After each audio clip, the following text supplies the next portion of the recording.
Shalom, saudara yang diberkati Tuhan. Pagi hari ini ada pesan dari hati Papa kita di surga yang Tuhan mau sampaikan buat kita. Memasuki tahun 2021. Bahkan 21 hari ke depan, saya akan terus melepaskan pesan-pesan dari hati Papa kita di surga yang merupakan arahan, janji, peringatan juga buat kita di tahun 2021.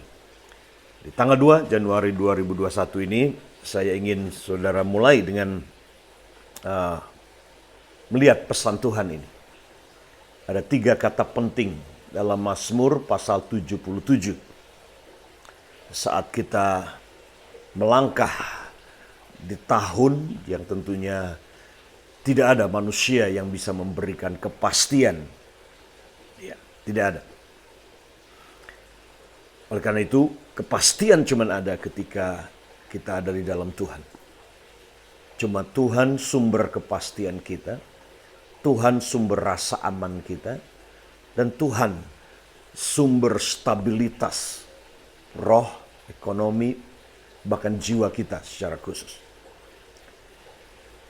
Coba lihat Mazmur pasal 77, dan ini menjadi pesan akhir tahun kemarin yang Tuhan berikan. Pasal 77 ayat yang ke-12 dan sampai dengan ayat yang ke-16.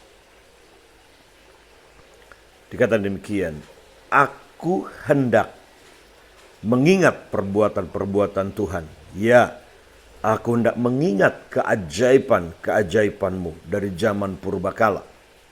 Aku hendak menyebut-nyebut segala pekerjaanmu dan merenungkan perbuatan-perbuatanmu. Ya Allah, jalanmu adalah kudus. Allah manakah yang begitu besar seperti Allah kami? Engkaulah Allah yang melakukan keajaiban. Engkau telah menyatakan kuasamu di antara bangsa-bangsa. Dengan lenganmu Engkau telah menebus umatmu, Bani Yakub dan Bani Yusuf. Selah. Kalimat terakhir dikatakan, dengan lenganmu Engkau telah menebus umatmu, Bani Yakub dan Bani Yusuf. Selah. Saudara bisa taruh nama saudara di situ. Dengan lenganmu Tuhan, Engkau telah menebus aku, menebus keluargaku, menebus bangsaku, menebus bisnisku. Ingat, kata menebus artinya adalah dikembalikan apa yang hilang. Apa yang tercuri, apa yang hilang, dikembalikan. Itu arti kata ditebus. Ditebus dan dipulihkan. Dengan lenganmu Engkau telah menebus umatmu. Saudara dan saya adalah umat Tuhan. Sebab itu Tuhan berjanji, Dia dengan tangannya sendiri yang menebus darah. Bukan orang lain, bukan manusia, Tuhan sendiri. Bani Yakub dan Bani Yusuf. Ya, sudah bisa sebut sekali lagi nama saudara di sana. Kalimat sebelumnya dikatakan, Allah manakah yang begitu besar seperti Allah kami? Engkaulah Allah yang melakukan keajaiban. Engkau telah menyatakan kuasamu di antara bangsa-bangsa. Dan itu yang Tuhan sudah lakukan.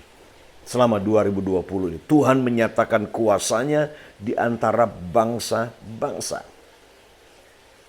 Kita bisa sepakat dengan ayat ini. Bahwa tidak ada Tuhan yang besar seperti Allah kita. Allah manakah yang begitu besar seperti Allah kami? Tidak ada jawabannya. Jadi katakan tahun ini bahwa tidak ada Tuhan lain yang lebih besar dari Tuhan kita. Tuhan mau menyatakan realitas kuasanya di antara bangsa-bangsa dalam hidup saudara. Dia yang menebus saudara dengan tangannya sendiri. Nah, saya ingin ke ayatnya yang ke-12. Karena ada 3 kata penting dalam ayat yang ke-12 ini.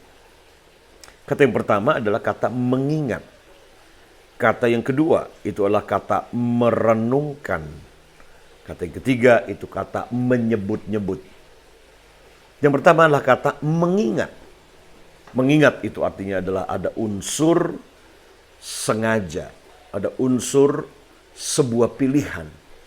untuk mengingat-ingat perbuatan Tuhan, keajaiban Tuhan, mengingat Tuhan dan perkara-perkara besar yang Dia sudah lakukan. Nah, ini penting. Ya, penting. Karena ada faktor pilihan. Aku hendak, aku hendak, aku hendak di sini. Itu sebabnya musuh terbesar saudara tahun ini yang harus saudara taklukkan itu adalah keinginan saudara. Kehendak diri saudara sendiri. Napoleon Bonaparte dia berkata bahwa penaklukan terbesar itu adalah penaklukan atas diri sendiri. Keinginan diri sendiri. Ya. Karena penaklukan itu tidak merugikan orang lain. Ya. Jadi kemenangan terbesarlah kemenangan atas keinginan saudara sendiri dan diri saudara sendiri. Karena memang musuh terbesar bukan ada di luar, tapi dia ada di dalam. Jadi berhentilah ketika situasi kacau, situasi berantakan, atau tidak sesuai dengan yang sudah inginkan, sudah mulai mencari kesalahan-kesalahan di luar. Tidak. Musuh terbesar ada di dalam. Kemenangan terbesar ada di dalam. Penaklukan terbesar dalam hidup ini adalah penaklukan pada keinginan di dalam kita. Aku hendak mengingat, itu yang pertama. Kedua, aku hendak merenungkan setelah mengingat perbuatan Tuhan, janji Tuhan tahun 2021 ini, dan apa yang Tuhan lakukan di masa lalu. Sekali lagi, mujizat, pekerjaan, kebaikan, anugerah Tuhan di 2020. Ini akan menjadi lompatan untuk kita memasuki 2021 ini. Mengingat. Tapi yang kedua, merenungkan. Tuhan berkata kepada Yosua, jangan takut, jangan gentar. Ya, tapi ini harus kamu lakukan supaya kamu berhasil masuk ke tanah perjanjian, memimpin sebuah generasi. Adalah ini. Jangan lupa memperkatakan, merenungkan firman Tuhan dan memperkatakannya siang dan malam. Itu sebabnya kalimat berikutnya di sini menyebut-nyebut segala pekerjaanmu. Jadi tidak cukup hanya mengingat, penting saudara merenungkannya, meditate, ya, sehingga apa yang saudara renung, apa yang saudara ingat itu menjadi daging dalam diri saudara. Janji Tuhan itu menjadi daging dalam diri saudara. Itulah manfaat daripada merenungkan. Ya, itu merenungkan artinya mengunyah, mencerna, sehingga apa yang saudara makan itu masuk menjadi bagian dari tubuh saudara. Sama. Kalau kita cuma ingat janji Tuhan tapi tidak merenungkannya, itu bisa setelah itu kita lupa. Tapi kalau kita mengingat dan merenungkannya, maka janji itu akan menjadi satu di dalam roh kita. Dalam roh kita dan mengubah hidup kita. Tapi ketiga faktor penting adalah menyebut-nyebut atau memperkatakan atau mendeklarasikan janji Tuhan. Penting sekali. This is year to declare. This is the decade of declaration. Inilah dekade untuk mendeklarasikan apa yang Tuhan deklarasikan di surga buat kita. Mengatakan apa yang Tuhan katakan, menyebut apa yang Tuhan sebut. Dan dengar ini, Tuhan menyebut saudara diberkati. Tuhan menyebut saudara disembuhkan. Tuhan menyebut saudara dan keluargamu dan bisnismu sembuh dan sehat. Tuhan menyebut saudara berhasil beruntung dalam seluruh perjalananmu di tahun 2021 ini. Jadi ucapkan apa yang Tuhan ucapkan. Katakan apa yang Tuhan katakan.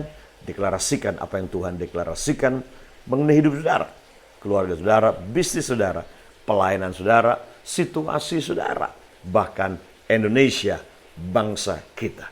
Karena itu, tahun ini adalah waktu buat Indonesia bangkit dan maju, dan kemudian secara progresif terus berjalan dalam tujuan destiny yang Tuhan tetapkan bagi Indonesia. God bless you. Tuhan Yesus memberkati saudara. Renungkan, ingat, renungkan, dan katakan apa yang Tuhan katakan tahun 2021 ini. God bless you.